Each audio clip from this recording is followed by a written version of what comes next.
Hello my YouTube family, happy Deepavali all of you. उम्मीद करती हूँ आप सभी की दीपावली बहुत हर्षोल्लास उत्साहपूर्ण रही होगी। पर हमारी इस बार की दीपावली बहुत मार्मिक और भावनात्मक पूर्ण रही।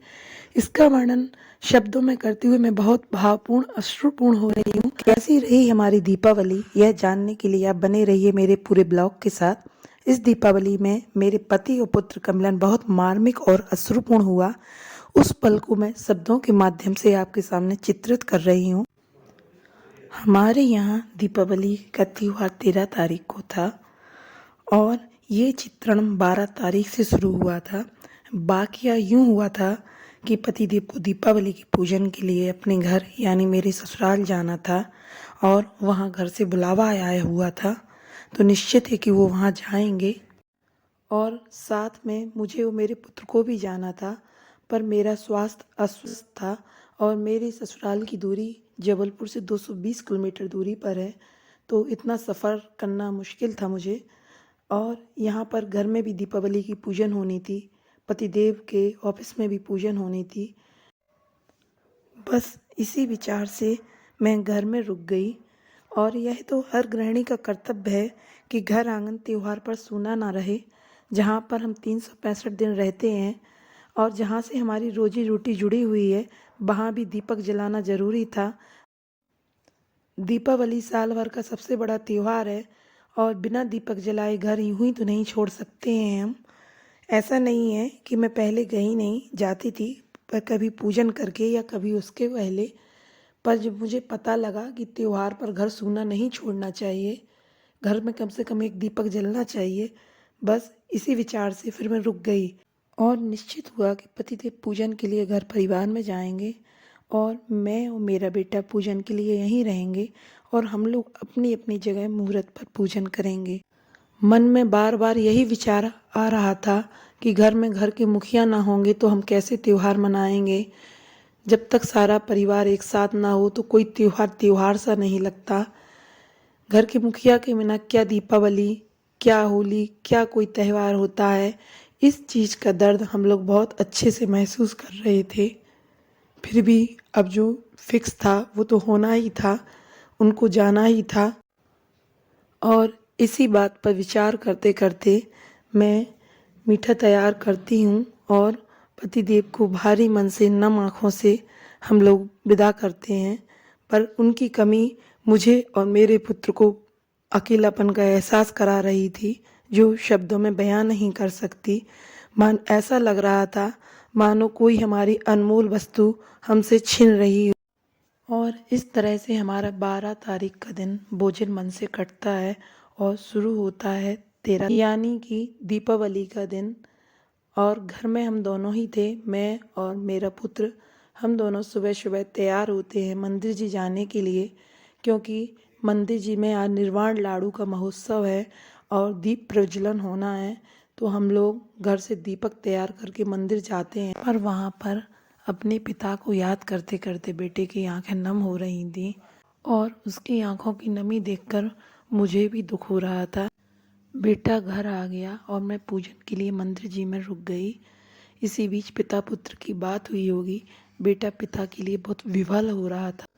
जब मैं घर आई तो मैंने देखा कि बेटा पिता और अपनी फ़ोटो को लेकर बहुत रो रहा था और उसका पूरा शरीर बुखार में तप रहा था। मैंने उसको बहुत समझाया पर वो किसी तरीके से मानने को तैयार नहीं था। उसको अपने पिता सामने चाहिए थे। सही कहा गया है कि बाप बेटे का रिश्ता बहुत अलग होता है। कहते हैं पिता रोटी है, कपड़ा है, मकान है। पिता नन्हे से परिंदे का बड़ा आसमान है। पिता है तो घर में प्रतिपल राग है। पिता से माँ की चूड़ी बिंदी और सुहाग है। पिता है तो बच्चों के सारे सपने हैं। पिता है तो बाजार के सारे खिलौने अपने हैं। और इस तरह मैंने उसके पिता को इन्फॉर्म किया और किसी भी तरह उनको आने का आग्रह किया। बेटे के स्वास्थ्य की अस्वस्थता को जानकर वो बहुत चिंतित हुए और किसी भी तरीके से वो अपनी गाड़ी लेकर शाम को 6 बजे वापस चल दिए। पिता पुत्र एक दूसरे को मिलने के लिए बहुत बेचैन थे। उनकी विफलता देखकर मन बड़ा दुखी हो रहा था। फिर भी इंतज़ार था उनके आने का, उनके द्वारा दीप जलाने का, क्योंकि मुहूर्त तो तभी शुरू होता जब घर में पिता आ जाते। यूं तो पिता के बारे में कहना इतना आसान नहीं होता है, पिता की महिमा का गुणगान करना इतना आसान नहीं होता है। आखिर क्या होता है पिता? आखिर क्या होता है पिता? हम जब बचपन में होते हैं हमें कुछ समझ में नहीं आता। हम कई लोगों से पूछते हैं, कोई नहीं समझा पाता है।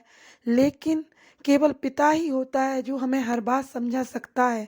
हर बात समझाने वाला इंसान होता है पिता। बहुत बुद्धिमान होता है पिता। बहुत बुद्धिमान होता है पिता।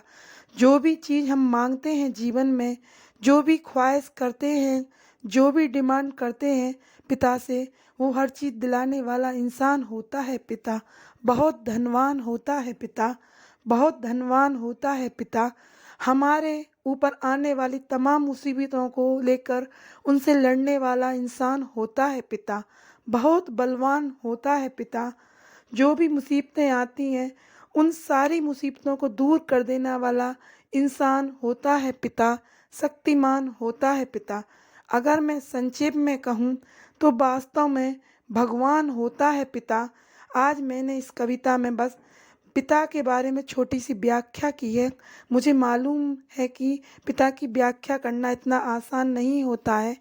ये पंक्तियाँ मुझे रह रहकर बहुत याद आ रही थीं और मैं अश्रुपूरित हो रही थी।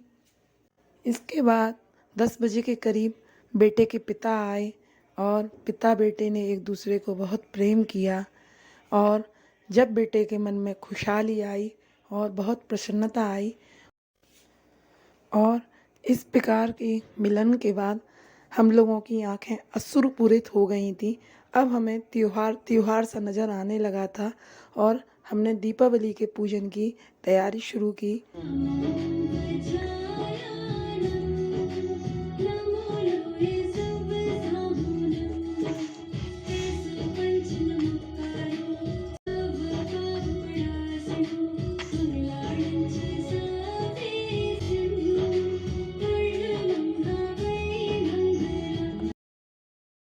भले ही मुहूर्त 4 बजे का था, पर हमारा मुहूर्त तो पतिदेव के आने से ही शुरू हुआ।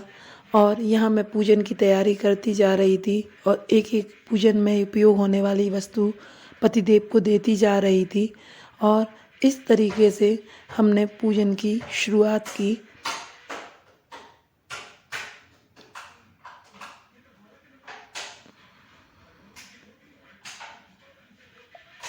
और यहाँ मैं महावीराष्टक निर्वाण कांड का वाचन कर रही हूँ।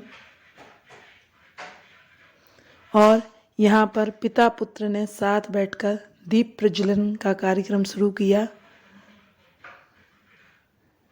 और बेटे की प्रसन्नता देखते ही बन रही थी।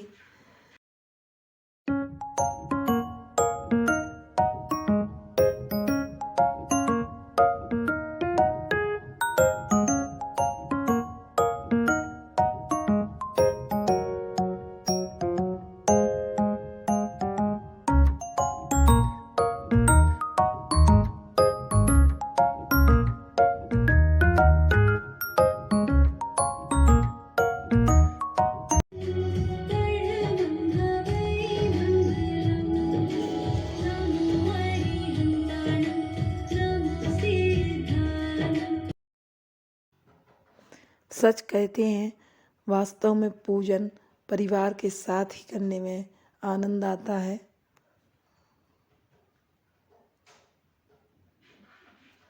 और इन दोनों की प्रसन्नता देखकर मुझे भी बहुत प्रसन्नता का अनुभव हो रहा था।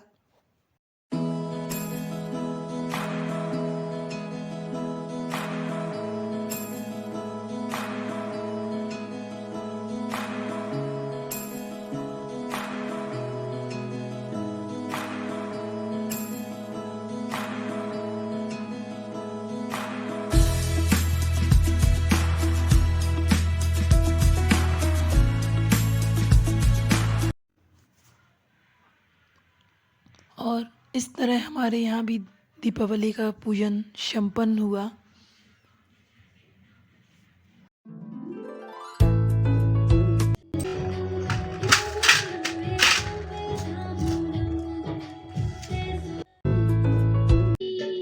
जय जय श्री तीर्थंकर जय जय जय जय जय श्री मुक्तिवर जय। और इस तरह हमने पूजन के बाद आरती की और इस तरह हमारी पूरी पूजा संपन्न हुई।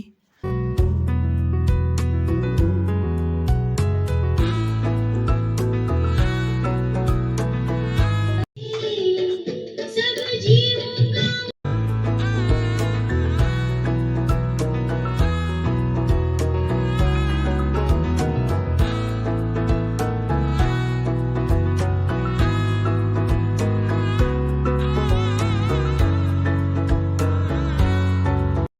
और पतिदेव ने नारियल तोड़ा और हम लोगों को प्रसाद वितरित किया। फिर मैंने सारे घर में दिए स्थापित किए ताकि सारा घर रोशनी से जगमगा उठे। और इसके बाद मैंने पतिदेव को तिलक लगाया और उनके चरण वंदन किए।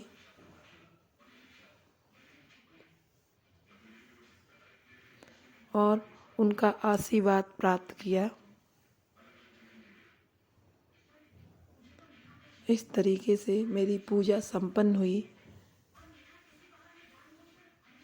और पतिदेव ने भी शगुन के रूप में कुछ राशि मुझे प्रदान की।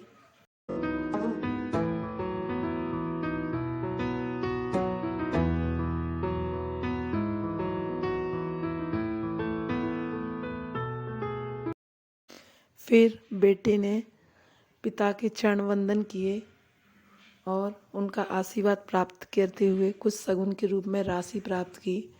फिर मैंने बेटे को तिलक लगाया